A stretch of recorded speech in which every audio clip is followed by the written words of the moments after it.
નમસ્કાર ખેડૂત મિત્રો, મારું નામ છે અલ્કેશ પટેલ અને આપણી યુટ્યુબ ચેનલ છે ખેતીની વાત મારું ગુજરાત. આપણી દુકાનનું નામ છે Hindustan agro seeds Kalavad, proper Kalavad, તાલુકો કાલાવડ, જિલ્લો જામનગર. મિત્રો, આપણું એડ્રેસ છે બેંક ઓફ ઇન્ડિયાની નીચે પેટ્રોલ પંપ વાળી શેરી, જૂનું માર્કેટિંગ યાર્ડ, કાલાવડ. તારીખ થઈ છે આજે મિત્રો 20/5/2026.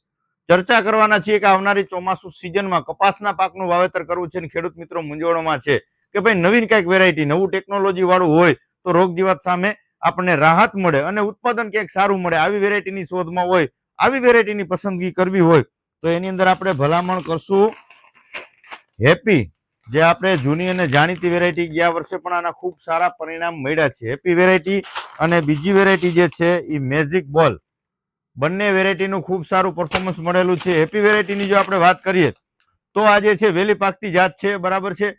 મોટું ઝીંડવું છે, ખીલામૂળ વાળી જાત છે. કોઈ પણ જમીનમાં, હળવી જમીન હશે તો પણ ચાલશે ને જાડી જમીનમાં તમારે આનું વાવેતર કરવું છે તો ચોક્કસથી વાવેતર કરી શકો છો. નજીકના અંતરથી વાવેતર તમારે કરવાનું છે, એટલે કે 60ની જાડીએ તમે વાવેતર કરી શકો છો અને દિવાળીએ તમે કાઢી અને અન્ય ઘઉં છે, ચણા છે, આ પ્રકારનું વાવેતર પણ કરી શકો છો. મોટા ઝીંડવા વાળી વેરાયટી છે. ચૂસિયા પ્રકારની રોગ જીવાત આની અંદર બિલકુલ ઓછી આવશે અને ખાસ મેક્સકોટ વર્ઝન છે એટલે જે છે વાતાવરણ સામે વરસાદી પરિસ્થિતિમાં ટકી શકે, બગાડાની અંદર બિલકુલ ઓછા આવશે. આ પ્રકારની ટેકનોલોજી સાથે સજ્જ એટલે કે હેપી વેરાયટીનું તમે ચોક્કસથી વાવેતર કરી શકો છો. બીજીની જો વાત કરીએ આપણે તો મેજિક બોલ જે વેરાયટી છે, આ પણ મોટા ઝીંડવા વાળું છે, ખીલામૂળ વાળી વેરાયટી છે. વરસાદી પરિસ્થિતિની અંદરમાં ખૂબ સારા પરફોર્મન્સ આના ગયા વર્ષે મળ્યા છે, કેમ કે અન્ય વેરાયટીની ઘણી બધી જાત સારી જ આવે છે, પણ પાછતરા જે કાંઈ વરસાદ થાય છે અને જ્યારે એકદમ ફ્લાવરિંગ અવસ્થા હોય ત્યારે કપાસ આપણો બગડી જતો હોય છે. તો આની અંદર આ જે છે કપાસ બગડતો નથી, આના પરફોર્મન્સ ખૂબ સારા છે. ચૂસિયા પ્રકારની રોગ જીવાત આની અંદર બિલકુલ ઓછી આવે છે.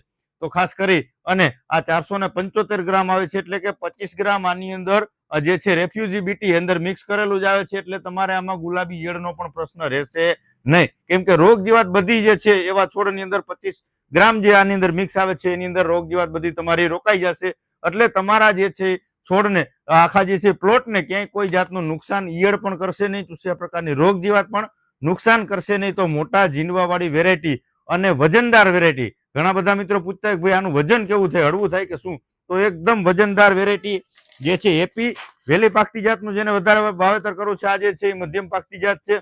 તો બંનેમાંથી તમારે દિવાળીએ કાઢવું હોય તો બંને નીકળી જશે અને રાખવું હોય તો મેજિક બોલ તમારે આખી સિઝન દરમિયાન તમારે બીજી વીણી પણ કરવી હોય તો મેજિક બોલની અંદર બીજી વીણી પણ આવશે. તો ખેડૂત મિત્રોને નવીન કાંઈક પ્રયોગ કરવો છે અને સારું ઉત્પાદન મળે, બધા જ વિસ્તારની અંદર અનુકૂળ છે. આપણા જે છે સૌરાષ્ટ્રની જો વાત કરીએ તો લગભગ વિસ્તારોની અંદર આનું વાવેતર ગયા વર્ષે થયેલું છે. બધી જગ્યાએ પરફોર્મન્સ આના સારા મળ્યા છે. તો ખેડૂત મિત્રોને ભલામણ છે કે ભાઈ મેજિક બોલ અને હેપી બંને વેરાયટીનું ચોક્કસથી તમે કપાસનું વાવેતર કરવા માંગો છો તો અવશ્ય જે છે આની થોડીક ટ્રાય પૂરતું, આપણે એવું નથી કે ભાઈ બધું આનું વાવેતર કરો, પણ અખતરા પૂરતું ચોક્કસથી તમે આનું વાવેતર કરજો. આપણી પાસે અત્યારે ફૂલ સ્ટોક આવી ગયો છે, તમારા નજીકના સેન્ટરમાં મળી રહેશે, ન મળે તો રૂબરૂ મુલાકાત લ્યો.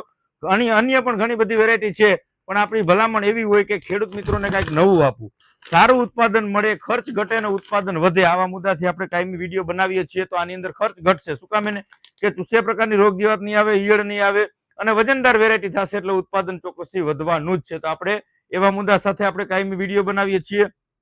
તો ખાસ ખેડૂત મિત્રોને વિનંતી છે કે કુરિયર દ્વારા પણ મંગાવી શકો છો અથવા રૂબરૂ વિઝિટ કરી અને હેપી અને મેજિક બોલ ખરીદી અને આવનારી સિઝનમાં તમે કપાસનું ચોક્કસથી વાવેતર કરશો, જેથી કરીને તમને એનું બમ્પર ઉત્પાદન મેળવી શકાય. બીજું એક ખાસ ભલામણ કહું કે અત્યારે ખાતરની શોર્ટેજ છે મિત્રો, ખાતરો મળતા નથી, એટલે અત્યારે કાંઈ વાંધો નહીં, પાયા ખાતરની અંદરમાં તમે કોઈ પણ ખાતર વાપરો છો સાથે માઇક્રોરાજા અવશ્ય આપજો. બીજા નંબરમાં કે પછી ઉપરથી ડોઝમાં જે યુરિયા ખાતર આપવાનું થતું હોય છે, તો અત્યારે ખેડૂત મિત્રોને મારી અંગત સલાહ છે કે યુરિયા ખાતર લઈ લેજો. તમારે જેટલું કપાસનું વાવેતર કરવું છે 16 ગુઠાના વીઘા પ્રમાણે વીઘે 1 થેલી યુરિયાનું ખાતરની જરૂરત પડે, 45 કિલો, એટલે તમારે જેટલા વીઘાનું વાવેતર કરવું છે એટલી થેલી યુરિયા ખાતર લઈ લેજો. આવનારા સમયમાં યુરિયા ખાતર મળશે નહીં, ખૂબ જ શોર્ટેજ થશે. એટલા માટે ખેડૂત મિત્રોને મારી અંગત સલાહ છે કે તમારે જરૂરિયાત મુજબનું યુરિયા ખાતર અવશ્ય અત્યારે મળે છે તો ચોક્કસથી મેળવી લેજો, એટલે આપણા પાકને જે છે જ્યારે પોષણની જરૂર હોય ત્યારે ન મળે અને આપણા પાકમાં ક્યાંય ને ક્યાંય ઉત્પાદનમાં ઘટ આવે, આવું ન થાય એના માટે ખાસ જે છે પરિસ્થિતિ મુજબ તમને ભલામણ કરું છું. તો ચોક્કસથી તમે તમારી અનુકૂળતાએ લઈ અને આવનારી સિઝનમાં સારું ઉત્પાદન મળે, બમ્પર ઉત્પાદન મળે, રોગ જીવાત ઓછું થાય, ઓછું લાગુ પડે અને ખર્ચ ઘટે અને ઉત્પાદન વધે, આવા મુદ્દા સાથે આપણે કાયમી વિડીયો બનાવીએ છીએ. આપણી ચેનલ જે છે ખેતીની વાત મારું ગુજરાત, એને સબસ્ક્રાઇબ કરી દેજો, બીજા ગ્રુપમાં શેર કરી દેજો. ફેસબુકની અંદર પણ આપણી ચેનલ છે ખેતીની વાત મારું ગુજરાત, તો એની અંદર જઈ અને ખાસ આપણી ચેનલમાં તમામ પ્રકારની વેરાયટીઓના માહિતી વિડીયો અંદર છે, તો ચોક્કસથી સપોર્ટ કરજો અને ખેડૂત મિત્રોને સાચી માહિતી મળે એના માટે વિડીયોને શેર કરી દેજો. બસ આજે આટલું જ. રજા આપશો મને. જય જવાન, જય કિસાન.